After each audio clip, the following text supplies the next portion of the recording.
माने ले हमके परान जाई सोची है का बाबू का सोची माई हो का सोची माई कैसे के जाई है अलगाड़ी ए धरती के कोठी जाके भारी कैसे के जाई है अलगाड़ी ए धरती के कोठी जाके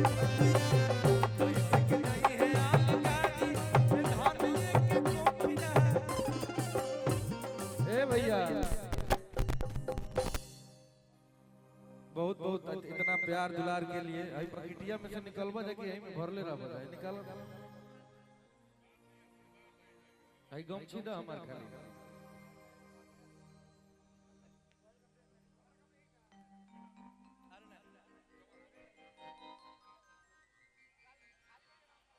कि लहटा के हो कमर पर छोटी बार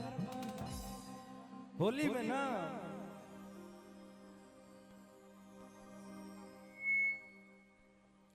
कि सारा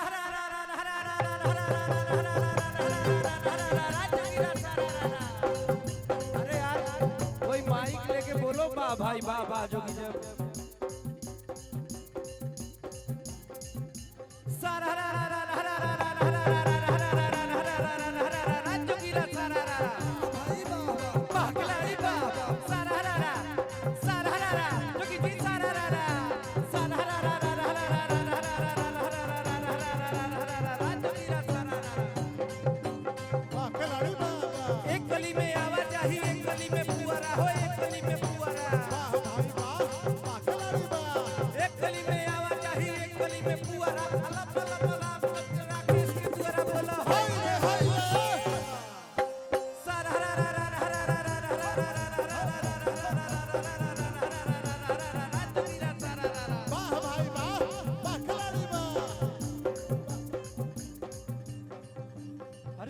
क्या हाल है बड़े भैया माननीय परिवहन मंत्री उत्तर प्रदेश बड़े भैया दया शंकर सिंह जी का आगमन हो चुका है। एक बार जोरदार ताली से स्वागत करी सबे।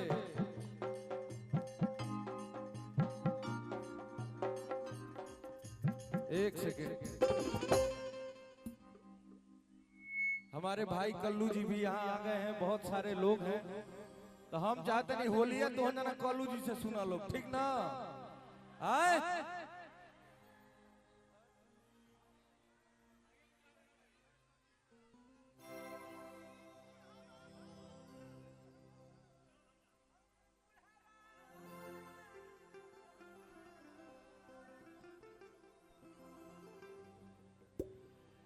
कि सखी बूढ़ावा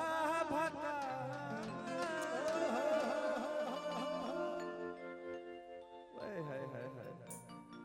हमारे भाई बहुत प्रिय कल्लू जी जो एक छोटे भाई का फर्ज हमेशा निभाते हैं। आई लव यू भाई बड़ भाई छोट भाई के भी बोलेला, खाली आई लव यू के मतलब गलते मत निकाला लो। कि पनिया लालेला ए गौरा हमारो के चाहे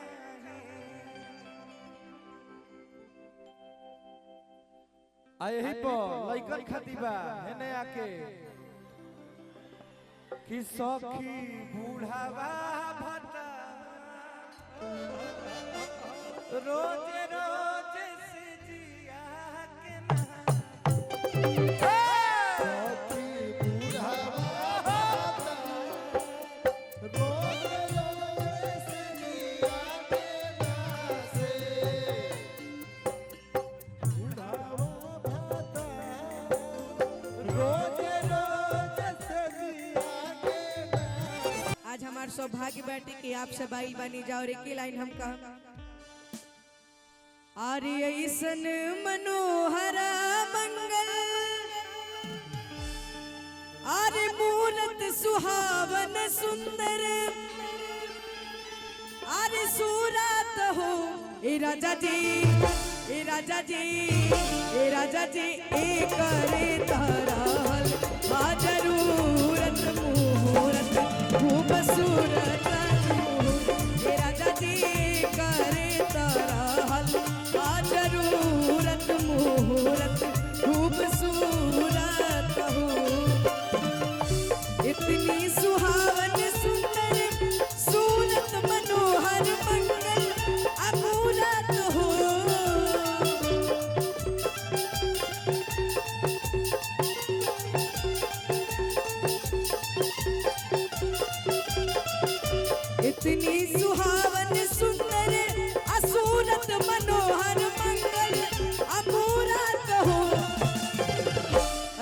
अभिभावक लोग के आंगन भइल बाटे, तब बक्सर के पावन जनता से, पावन धरती से हमारा आग्रह बाटे, चारों तरफ से दोनों हाथ के उठा के और तनी बिहारी वाला अंदाज में का, ए राजा जी, ए राजा जी, ए राजा जी, ए करे कराहत आ जरूरत मुहूर्त खूब सूरत, ए राजा जी, ए करे कराहत आ जरूरत मुहूर्त खूब सूरत, ए राजा जी करे कराहत आ जरूरत मुहूर्त खूब सूरत, ए राजा जी करे कराहत आ जरूरत मुहूर्त खूब सूरत, कि ये राजा जी करे तरहल हा जरूरत मुहूर्त खूबसूरत हो। एक बार सब अभिभावक लोग खाते आप सब ताली बजाई जा और दिल से आभार संजय सिंह चाचा जी के, संतोष पाठक बाबा के और साथ ही साथ मुन्ना तिवारी बाबा के कि आप सब ने हमरा के अपन आशीर्वाद देनी, दिल से आभार। और एक बार जनता से हमारा आग्रह बाटे, मैया की पावन धरती पे बानी जा, तो सबके हुए एक बार जोर से प्रेम से बोली जवाहरी मैया की, सियापति रामचंद्र की,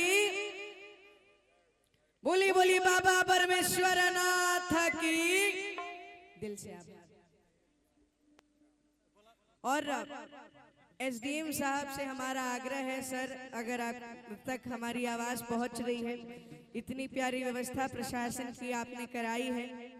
तो हम चाहते हैं अगर मेरी आवाज आप तक पहुंच रही है तो आप भी मंच पे आइए, क्योंकि इतना प्यारा कार्यक्रम व्यवस्थित हो रहा है तो उसमें आपका भी बहुत बड़ा हाथ है और सबका है।